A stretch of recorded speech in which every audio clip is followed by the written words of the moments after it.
Pai querido, que bom podemos falar com o Senhor, que bom podemos estar em Tua casa, uma casa que foi construída para todos os povos, para todas as pessoas que aqui desejam adorar.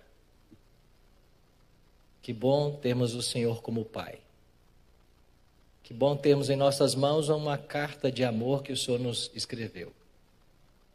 E que bom sabermos que todo o céu está trabalhando diuturnamente para um dia nos levar de volta para casa. Por isso nos abençoa mais uma vez, que Teu Espírito ilumine nossa mente e que nós compreendamos a Tua mensagem para nós nesta manhã. Oramos em nome de Jesus. Amém. Existe na realidade um ser que corresponde à nossa palavra Deus. A Escritura afirma ser necessário que aquele que se aproxima de Deus creia que Ele existe. Hebreus 11, verso 6. Logo se conclui que a convicção da existência de Deus não é produzida por argumentos racionais, mas por um relacionamento pessoal de fé com Ele. Nós não podemos entender plenamente a realidade de Deus dentro do alcance da nossa limitada razão humana. A revelação de Deus é classificada na Bíblia como sendo um mistério. É entendida a palavra aqui, não no sentido tradicional que o mundo tem, mas no seu sentido bíblico. Eu vou explicar. Comumente a palavra mistério é entendida como algo que por sua natureza não pode ser conhecido e nem traduzido em palavras. Isso é o conceito geral de mistério. Mas na Bíblia, há uma íntima relação entre mistério e revelação. Ao mesmo tempo que Deus dá o mistério, Ele revela o mistério, ainda que parcialmente.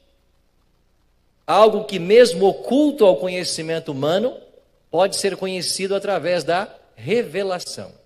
Esse é o conceito bíblico de mistério. É por isso que Paulo nos dá um conselho interessante em Efésios capítulo 3, 19. Ele diz que nós devemos conhecer o amor de Deus e depois ele diz que excede todo entendimento. Ora, se excede todo entendimento, como que pode ser conhecido? Esse é o conceito de mistério na Bíblia. Excede todo entendimento. É incompreensível, mas pode ser conhecido, porque Deus revela. Assim nós temos que nos perguntar quais são as fontes legítimas para nós então alcançarmos o conhecimento de Deus. E nós entendemos que existam apenas duas. Chamamos de revelação geral e revelação especial. A revelação geral é a natureza e a revelação especial é a Bíblia. Apenas essas duas fontes são autoridades de fato para revelar quem é Deus. Então vamos começar com a revelação geral, para entendermos quem é Deus. De acordo com a Escritura, a criação de Deus, mesmo depois do pecado, ainda constitui-se uma ferramenta pela qual Ele se revela ao ser humano. Eu queria que você lesse comigo 2 textos da Bíblia agora. O primeiro deles é Salmo 19, no versículo 1, que muitos conhecem de cor. Salmo 19 e o verso 1.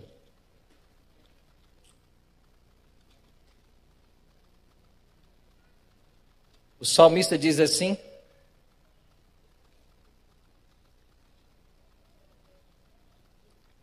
os céus proclamam a glória de Deus e o firmamento anuncia as obras das suas mãos. Então, olhar para a criação, olhar para os céus, é ver a glória de Deus sendo proclamada. Versículo 4, Davi diz assim: no entanto, por toda a terra se faz ouvir a sua voz, e até os confins do mundo. Ou seja, a voz do Senhor é ouvida por toda a terra, por toda a criação. Ainda que manchada pelo pecado, ainda que obliterada por 6.000 anos do mal, a natureza, a revelação geral, ainda nos mostra quem é Deus. Um outro texto interessante que podemos ler nessa manhã está em Romanos, no capítulo 1. Eu queria convidar você a abrir a sua Bíblia também aí. Romanos, no capítulo 1. Aqui nós temos o apóstolo Paulo escrevendo sua tese doutoral à igreja de Roma, um livro extraordinário. E aqui no capítulo 1, no verso 20, ele escreve: porque os atributos invisíveis de Deus, assim o seu eterno poder, como também a sua própria divindade, claramente se reconhecem desde o princípio do mundo, sendo percebidos por meio das coisas que foram criadas. Tais homens são, por isso, indesculpáveis. Então, Paulo está dizendo que os atributos invisíveis de Deus, quais são esses atributos? Amor, eternidade, onipotência, onipresença, onisciência. Esses atributos são revelados através da natureza. A sua divindade é revelada através da natureza. Ou seja, quando olhamos para as coisas criadas, percebe-se um projetista inteligente por detrás de todas elas. Esse conceito recebeu o nome mais moderno de design inteligente. Mas vamos para a revelação especial, a Bíblia. Se a natureza revela quem é Deus, a Bíblia também o faz. É muito clara a diferença fundamental entre a revelação natural ou geral, que é a Bíblia, e a revelação especial. A revelação geral, que é a natureza, e a especial, que é a Bíblia. Na revelação especial, a Bíblia, o conteúdo cognitivo é transmitido em palavras humanas, enquanto que na revelação geral, na natureza, esse conteúdo cognitivo é transmitido através das obras criadas e dos atos divinos na história. Mas quando vamos para a Bíblia, com a pergunta quem é Deus, nós encontramos uma resposta bem clara. E eu queria tocar em pelo menos 3 pontos com vocês. O primeiro deles são os conceitos gerais da Bíblia a respeito de Deus. Deus é eterno, é Pai, é Criador, é o originador, é o mantenedor, é o soberano da criação. Ele é justo, santo, compassivo, clemente, tardio em irar-se e grande em benignidade. Mas muitos hoje têm dificuldade de entender a Deus como Pai. Isso acontece e também aconteceu no passado com os discípulos. E certo dia, ao declarar-se o caminho, a verdade e a vida, o próprio Filipe, um dos íntimos de Cristo, perguntou: Senhor, mostra-nos o Pai, e isso nos basta. E a resposta pronta de Jesus foi: Filipe, há tanto tempo estou convosco e não me tendes conhecido? Quem vê a mim, vê ao Pai. E mais adiante Jesus declara: o Pai vos ama. O Pai é amor, assim como o Filho é. E não foi a fim de que o Pai amasse a humanidade que Jesus morreu. Foi exatamente pelo Pai nos amar que Ele morreu. É por isso que em João 3,16 nós lemos: Deus, o Pai, Ele amou o mundo de tal maneira que Ele deu o seu Filho. Esse verso é muito significativo para os pais que estão presentes nessa manhã e também para as mães. Se eu perguntasse para qualquer um de vocês o que é mais fácil, sofrer ou deixar o filho sofrer, qual seria a resposta? Claro que sofrer, porque a dor no filho dói muito mais no pai, na mãe. Então, ao entregar seu filho na cruz, Jesus não se doa na cruz para que o Pai nos amasse. O Pai é quem envia porque Ele nos ama. E depois o Cristo afirma: se vós me conhecesseis a mim, também conheceríeis meu Pai. E quando vemos Jesus no ato de alimentar uma multidão faminta, curando o surdo, concedendo fala ao mudo, abrindo os olhos do cego, fazendo o paralítico andar, ressuscitando mortos, perdoando pecados, nós vemos o Pai andando entre os homens. Olhar para Jesus é olhar para Deus, o Pai. Jesus veio ao mundo para revelar o caráter do Pai, manchado de toda forma covarde e injusta pelo rebelde Satanás. A cruz acabou com qualquer mal suspeita sobre o amor de Deus. O Pai entrega seu Filho para morrer por seres maus e rebeldes, demonstrando dessa forma tudo o contrário àquilo que Satanás havia afirmado sobre ele. Ao longo do Antigo Testamento, Deus é reconhecido como alguém grandioso, misericordioso. O salmista canta isso: Deus é misericórdia. A sua misericórdia dura para sempre. Moisés escreveu: Senhor Deus compassivo, clemente, longânimo, grande em misericórdia e fidelidade, ansioso por estabelecer relações duradouras. Esse é o Deus da Bíblia. Deus celebrou solenes concertos com Noé, com Abraão, com Isaac, com Jacó. Esses concertos revelam Deus pessoal, amorável e interessado nos assuntos humanos. Davi vislumbrou Deus como alguém em quem podia se refugiar. Deus é o meu refúgio e fortaleza. O nosso Pai Celestial é alguém que faz justiça aos oprimidos e dá pão aos que têm fome, que guarda o peregrino, o órfão, a viúva, se importa com todos. Então, de uma forma geral, a Bíblia apresenta o Pai maravilhoso que Deus é. Mas eu disse que seriam 3 pontos. O segundo ponto: eu penso que a expressão mais significativa de Deus como Pai na Bíblia aparece na oração modelo, na oração do Pai Nosso, ensinada por Jesus em Mateus capítulo 6.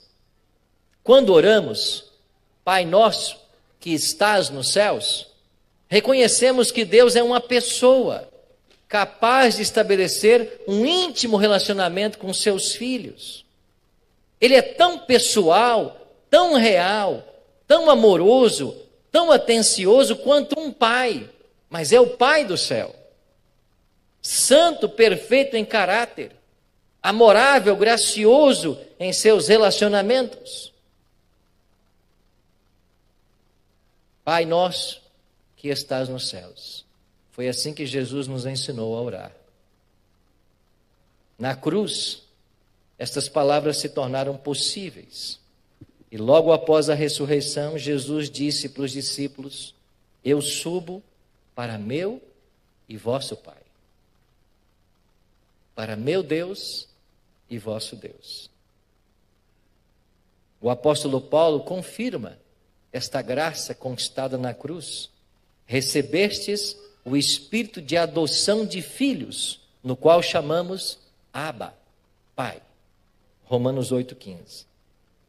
Somente através de Cristo e a redenção conquistada na cruz do Calvário, nós podemos realmente considerar Deus como nosso perfeito Pai Celestial. E interessante que ao fazer uma radiografia da oração do Pai Nosso, você vai encontrar ali 7 petições. E dessas petições, apenas uma delas tem a ver com questões mais espirituais, a outra tem a ver com necessidades básicas nossas, porque Ele é Pai, Ele cuida, Ele atende às necessidades. E finalmente, em terceiro lugar, na Bíblia, além de conceitos gerais de Deus como um Pai e da oração do Pai Nosso, você tem uma parábola contada pelo Mestre Jesus que nos ensina de forma clara a imagem do Pai, Nela, o pai é perfeitamente retratado. A parábola do filho pródigo. Apesar do filho ser desobediente, fanfarrão, ingrato, cruel, a ponto de desejar a morte do pai e tomar a sua herança, o pai continua a amá-lo. Não apenas o ama, o pai passa a amá-lo ainda mais. Nenhum dia sequer o pai deixou de esperar o filho no portão. E quando o avista, quando ele volta, ele sai correndo, beija-lhe, abraça, concede novas vestes e dá um banquete. Esse é o perfeito quadro de Deus, quando recebe o pecador de volta. E uma coisa bela dessa parábola é que quando o filho estava lá na pocilga, o que o motivou a voltar foi o amor do pai. Quando ele olha a sua condição e a condição simples até mesmo dos trabalhadores na casa do pai, foi o amor do pai que o motivou a voltar. De fato, nenhuma conversão acontece sem essa reflexão. O quão pecadores nós somos e o quão santo Deus é. O pai que nos espera e que tem tudo o que nós precisamos. É assim que o pai trata a todos os que voltam ao lar, ou seja, a todos que se arrependem de seus pecados e aceitam a Jesus como Salvador. Como não amá-lo? Como não voltar para casa? Para os braços de um pai que ama tanto? Impossível.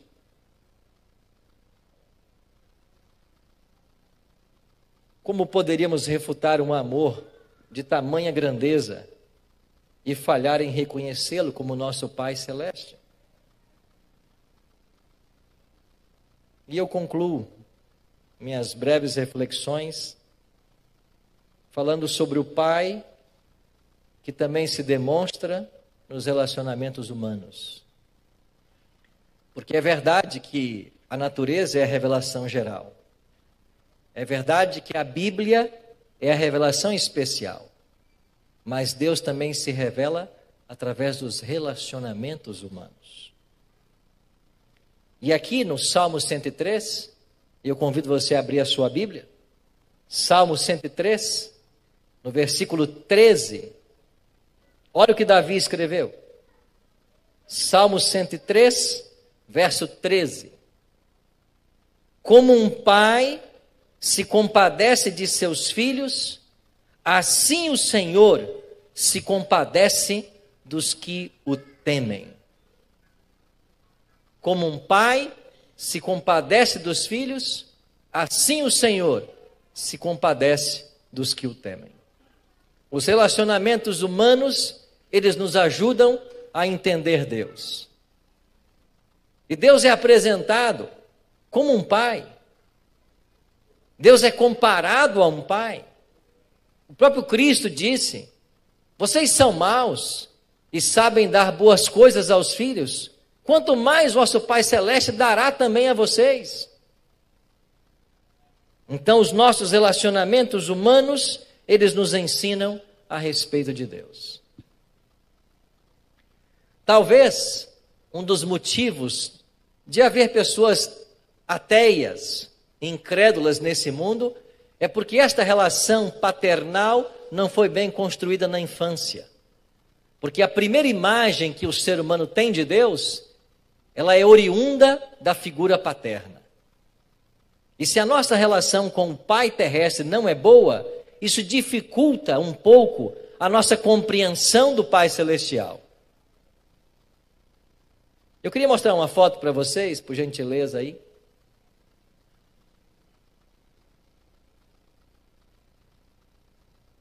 Aqui está meu pai e minha mãe, seu José Cordeiro e dona Adelaide Valente Cordeiro, no dia do meu casamento com a minha esposa Juliana.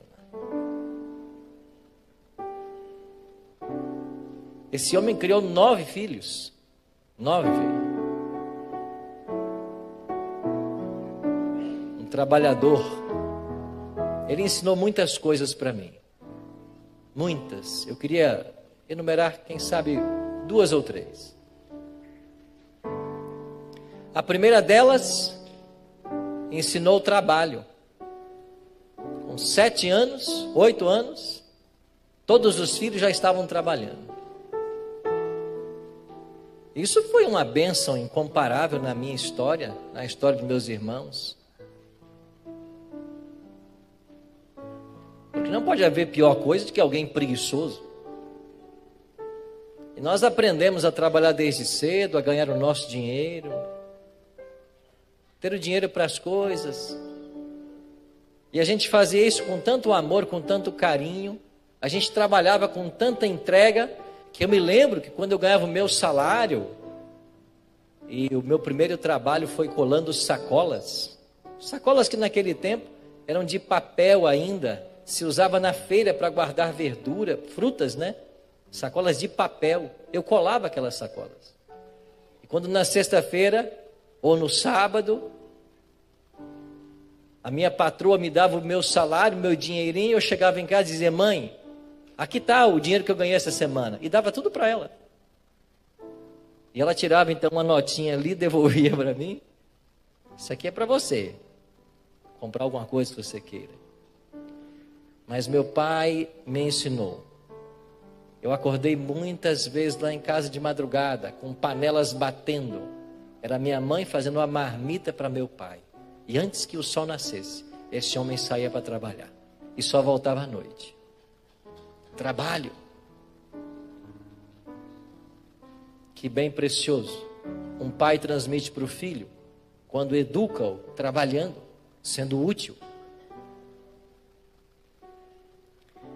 Meu pai me ensinou outro valor muito especial, o respeito às pessoas. Eu me lembro muitas vezes que eu fui chamado a atenção quando eu me dirigia a qualquer adulto por você. E ele virava e me dizia: você? Você está falando com quem? Aí eu dizia: o Senhor. Isso me ensinou a ter respeito pelas pessoas. E meu pai e minha mãe nunca chamei de você. É senhor ou senhora. Posição de pai. Eu sei que essa ideia é hoje contestada por muitos pensadores aí. Até caiu de moda. Fala-se em ser amigo dos filhos.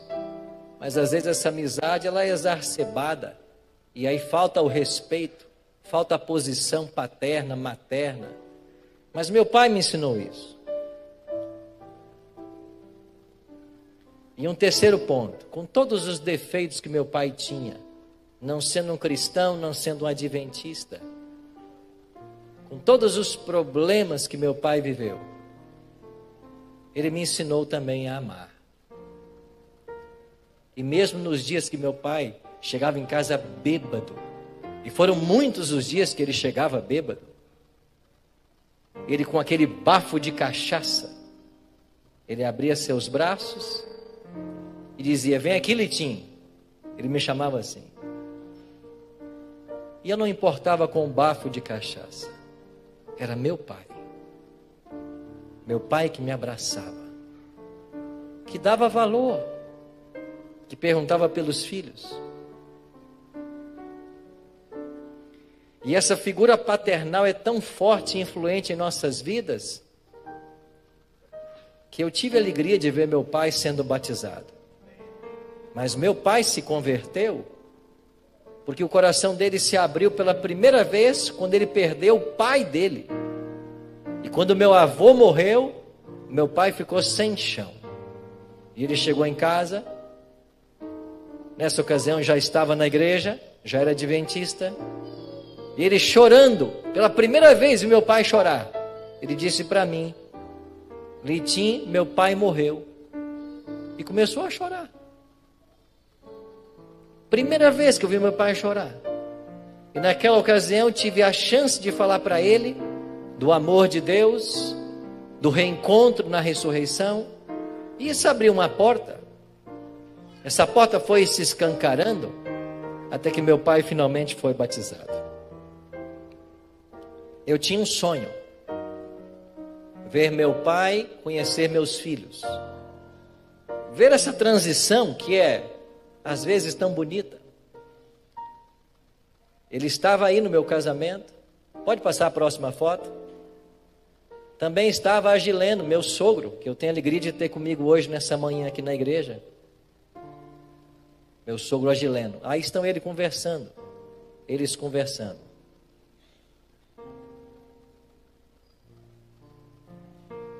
Alguns meses depois, minha esposa ficou grávida do primeiro filho, do Rafael. Eu queria muito que meu pai conhecesse. Eu liguei para ele, dando a notícia: olha, pai, a Juliana está grávida. O senhor vai ter mais um neto. Eu sei que não faz diferença, já será o 24º. Mas é mais um. E ele disse: assim que nascer, então a gente vai conhecer. A gente vai para São Paulo. Meu filho nasceu em abril, 7 de abril, mas meu pai descansou em fevereiro. Poucos meses antes. Ele não conheceu o Rafael. Mas eu prevendo que a vida é assim, um dia com meu pai lá em casa, eu fiz questão de preparar um vídeo. Os meus filhos nunca viram esse vídeo. E eu queria que vocês vissem agora esse vídeo. O Senhor é meu pastor, nada me faltará. Ele me faz responder em pessoa verdadeira e leva-me para junto da água do descanso e refrigera a alma. Conta-me pelas veredas de justiça por amor do seu nome. Ainda que eu ande pela sombra da vale da morte, não temerei mais nenhum, porque eu está comigo. Teu bordão é o teu cajado, me consola. Prepare-me uma mesa na presença do meu adversário.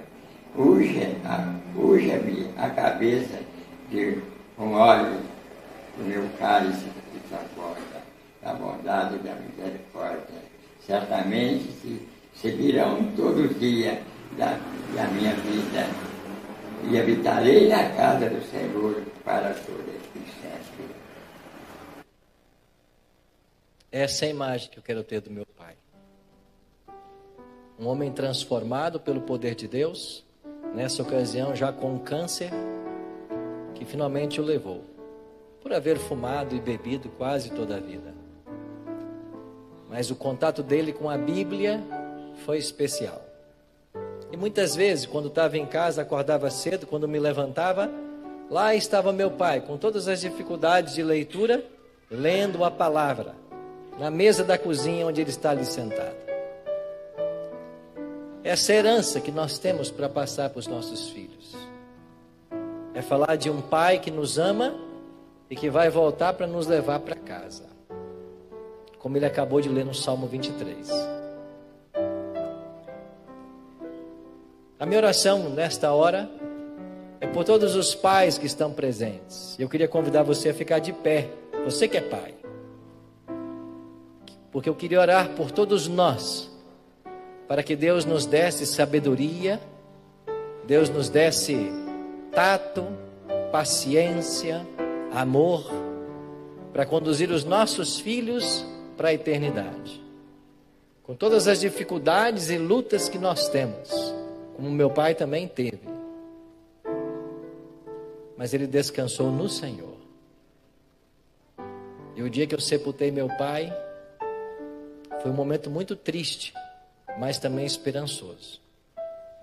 Que nos últimos anos de vida que Deus deu a ele, ele tomou sua decisão.